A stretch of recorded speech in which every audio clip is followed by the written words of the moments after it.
দুনিয়ার জীবন আমি লাঞ্ছনা গঞ্জনা অপমান অপদস্থ এগুলো দিয়ে ভরে দেব দুনিয়ার জীবনটা, আর মরণের পরে নিয়ে যাব আসাদ্দিল আযাব, যন্ত্রণাদায়ক এবং কঠিন ভয়ঙ্কর আযাবের দিকে নিয়ে যাব। এটা কোনো কাফেরের বিপক্ষে আল্লাহ বলেছেন, আমি পাইনি। আর কোরআনে কাফেরের বিরুদ্ধে কথা আছে, এটা অন্য কথা। মুনাফিকের বিরুদ্ধে কথা আছে, অন্য কথা। কিন্তু মুসলমান কিছু মানে কিছু মানে না। এদের যে কি শাস্তি দুনিয়ার আখেরাতে আপনি তো দেখলেন। দুনিয়ায় আমরা কিছু মানুষকে দেখতে পাচ্ছি যে অপমানকর শাস্তি আল্লাহ ব্যবস্থা করে দিচ্ছে। আর আসাদ্দিল আযাব যেহেতু দিয়েছেন ইসমে তাফসিল, এটা সুপারলেটিভ ডিগ্রি, এর উপর আর কোনো শব্দ আরবিতে নেই। আল্লাহ বলেন এমন যন্ত্রণাদায়ক ভয়ঙ্কর কঠিন আযাবের দিকে মরণের পরে নিয়ে যাব, ওটা আমি আল্লাহ ছাড়া আর কেউ জানে না।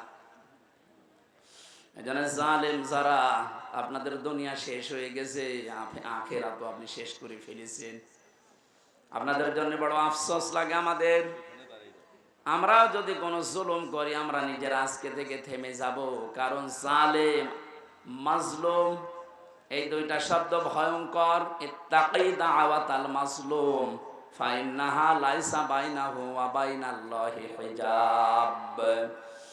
নবীজি বারবার জানিয়েছেন উম্মতেরা, যাই করো মজলুমের বরদুয়া থেকে নিজেকে বাঁচিয়ে রাখবা, কারণ মজলুমের বরদুয়ার আল্লাহর ভেতরে কোনো হেজাব পর্দা থাকে না, সরাসরি কবুল হয়ে যায়। আজকে কোরআনে কারিমের এই ময়দানে যারা এসেছে কিছু কথা শোনার জন্য, প্রথমে দোয়া করে নিচ্ছি, আল্লাহ আমার জীবনে যেন কোনো জুলুম না থাকে, আমার দ্বারা কেউ যেন মাজলুম না হয়ে যায়, তুমি আমাকে রক্ষা করবা, বলেন আমিন। যিনি আমাদেরকে এই মাহফিলে নিয়ে এসেছেন আমরা তার শুকরিয়া আদায় করছি, আলহামদুলিল্লাহ। দরুদ আর সালাম পড়ছি আমাদের নবী মুহাম্মদ রাসূলুল্লাহ সাল্লাল্লাহু আলাইহি ওয়াসাল্লামের প্রতি। আমাদের আজকের আলোচনার বিষয় হচ্ছে আল্লাহ নিজে আদেশ দিচ্ছেন, হে রাসূল, 6টা গুণ যারা অর্জন করবে দুনিয়ায় আপনি তাদের জন্য আমার কাছে ইস্তেগফার করেন, ক্ষমা চান। ক্ষমা করার মালিক একচ্ছত্র কে বলেন তো? আল্লাহ। দুনিয়ার কোন পীরের আছে? নবীজির আছে? না। ক্ষমা করতে পারে শুধুমাত্র আল্লাহ নিজে।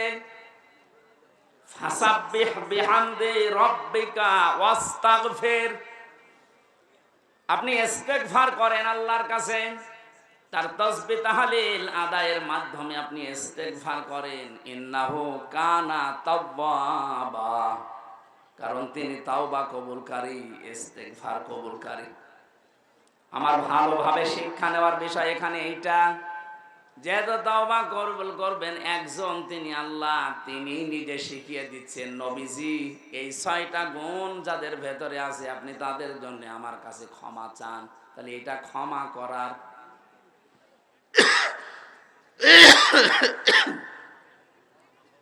আয়াত থেকে বোঝা যাচ্ছে আল্লাহ এই 6টা গুণ বিশিষ্ট মানুষদেরকে ক্ষমা করবেন বলে জানিয়েছেন। আমাদের এখন বুদ্ধিমানের কাজ হবে এই 6টা গুণ দুনিয়া থেকে অর্জন করে তারপরে বিদায় নেওয়া। কথা বলেন না কেন? আসুন আমরা দেখি আমাদের ভেতরে এগুলো আছে কিনা।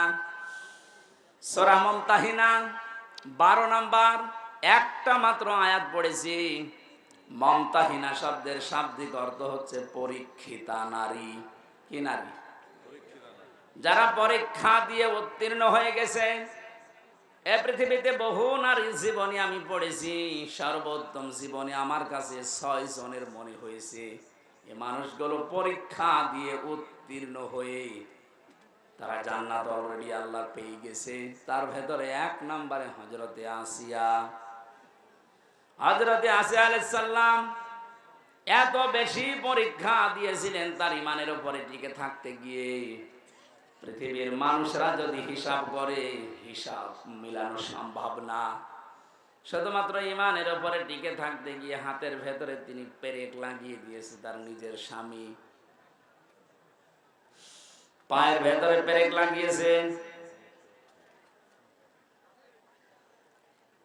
মাথার উপরে গরম তেল ঢেলে দিচ্ছে, কপালের ভেতরে শলাকা লাগিয়েছে। এ কঠিন অবস্থায় হযরতে আসিয়া দেখলেন আল্লাহ পাক জান্নাত জিবরাইলকে দিয়ে পাঠিয়ে দিয়েছে। তিনি জান্নাত দেখলেন, ডাক দিয়ে বললেন ইযি ক্বালাত রাব্বি বনিলি ইনদাকা বাইতান ফিল জান্নাতি ওয়া নাজ্জিনি মিন ফিরআউনা ওয়া আমালিহি ওয়া নাজ্জিনি মিনাল কওমিজ যালিমিন। হযরতে আসিয়া ডাক দিয়েছেন, রব্বুল আলামিন তুমি আমার জন্য জান্নাতের ভেতরে একটা ঘর বানিয়েছো, এভাবে না তৈরি করি তুমি যেখানে আছো ওই জায়গায় একটা ঘর আমার জন্য বানিয়ে দাও, যেন সব সময় তোমারে আমি দেখতে পারি। হযরত আসিয়া দ্বিতীয় নম্বর কথা বলেছিলেন, ওয়ানাজ্জিনি মিন ফিরআউনা ওয়া আমালিহি ওয়ানাজ্জিনি মিনাল কওমিজ যালিমিন। এই মেয়েরা আসেনি? একটু খেয়াল করবেন এবার। সম্মানিতা মা বোনেরা, অনেক বেশি ভালোবাসি আপনাদেরকে, আমি চাই না আপনারা জাহান্নামী হয়ে যান। তাকান, পরীক্ষিতা নারী কাদেরকে বলে, কি পরীক্ষা তিনি দিয়েছিলেন। এত বড় কঠিন মুসিবত বিপদ, এত বড় বিশাল শাস্তির ভেতরে হযরতে আসিয়া তিনি তার স্বামীর জন্য বরদোয়া দেননি। তিনি বলেছিলেন, মাবুদ তুমি যা দেখতে পাচ্ছ আমার স্বামী লোক দিয়ে এরকম অত্যাচার করাচ্ছে এবং নিজে অত্যাচারে শামিল, তুমি আমাকে এই অত্যাচার থেকে বাঁচাও, কিন্তু আমার স্বামীর উপরে তুমি রাগ করো না। ও বাংলার মা বোনেরা, এদেশে পুরুষ নির্যাতন, নারী নির্যাতন করলেই মামলা হয়ে যায়, কিন্তু পুরুষ নির্যাতনের কোনো মামলা নেই। আমি জেলখানায় 3টা বছর থেকে অনেক কিছু দেখেছি। ওর এখানে 100 ভাগের প্রায় 60 ভাগ লোক শুধু এই দাম্পত্য কলহ নিয়ে জেল খাটতেছে। মেয়েদের এই ছোট মনের কারণে পেরে ওঠে না, সে প্রত্যেকে কি হুজুর বলেন আর কি খেজুর বলেন। এদের এই মানুষগুলো যদি একটু মন উদার করতো, আমার মনে হয় পরিবারে আমাদের শান্তি আরো ফিরে আসতো। বাস্তব দেখেছি যে জল্লাদটা এখন আছে, আগে তো শাহজাহান ছিল, ও মারা যাওয়ার বের হয়ে মারা গেছে, এখন নতুন একজন দায়িত্ব পেয়েছে, ইলিয়াস, চট্টগ্রামে বাড়ি। লোকটাকে একদিন বললাম, ভাই কি অবস্থা বলেন তো। আমার বলছে, হুজুর আমার এখন 35 বছর বয়সে আমি জেলখানায় এসেছি, এর 17 বছর ছিলাম আমি সৌদি আরবে, আর আমার এখন ফাঁসির আসামি আমি। আমার যদি এখন যাবজ্জীবন হয়ে জেল খাটা লাগে, কমপক্ষে 22 বছর জেলে থাকা লাগবে। 35 থেকে 17, এরপরে 22, হিসাব করে দেখেন 74 বছর হবে। কত? 74 বছর বয়সে লোকটা জেলখানা থেকে বের হবে। খুব বড় অপরাধ করে গেছে না, পুরা জীবনে আমি শুনেছি যে কি কি করতেন। সৌদি থেকে 17 বছর পরে বের হলাম, দেশে আসার পরে বিয়ে করলাম। বিয়ে করার পরে আমার বোর সাথে আমার মায়ের মিল নেই, সব জিনিস আমি চাহিদা মতো পূরণ করেছি, কিন্তু মাকে আর ওই ছোট বোনকে কিছু দিলে ওর মন খারাপ হয়ে যায়। দিন রাত নেই, সব সময় শুধু মনোমালিন্য, ঝগড়া। শেষ পর্যন্ত আর পারলাম না যে আমার সম্পদ আমার মাকে দেই, আমার বোনকে দেই, ওর সমস্যা কি। সংশোধন করার জন্য একটা থাপ্পড় দিয়েছিলাম, ও ছাতা গেছে মইরে, মানে একটু জোরে। এই লাগবে না, বস।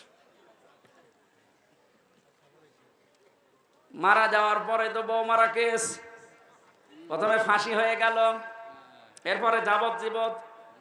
এখন 22 বছর থাকা লাগবে আমার, 11 বছর চলছে। আমার তো বের হতে হতে আমার বয়স হয়ে যাবে 74 বছর। কি করব আমি? আমারে বলছিল আপনি তো ওয়াজ করেন, বাইরে যে অন্তত একটু বলেন যে আমার মতো বিপদে যেন কেউ না পড়ে, কারণ আমি খুব বড় অপরাধ করিনি, আমি তো ঠিক রাস্তায় ছিলাম, মাঝখান থেকে একটু মিস্টেক হয়ে আমার জীবনটাই নষ্ট হয়ে গেল। ইলিয়াসের বউ এখনো পর্যন্ত আছে বাইরে। ইলিয়াসের যখন শুনেছে যে ওর যাবজ্জীবন জেল হয়ে গেছে, প্রথমে ফাঁসির কথা শুনে মেয়েটাকে কি সে তো মারা গেছে, তার যে শাশুড়ি ছিল, এই শাশুড়ি এবং শ্বশুর পরবর্তীতে ওর মা বাবার উপরে এই মেয়েটার জন্য বহু অত্যাচার চালিয়েছিল।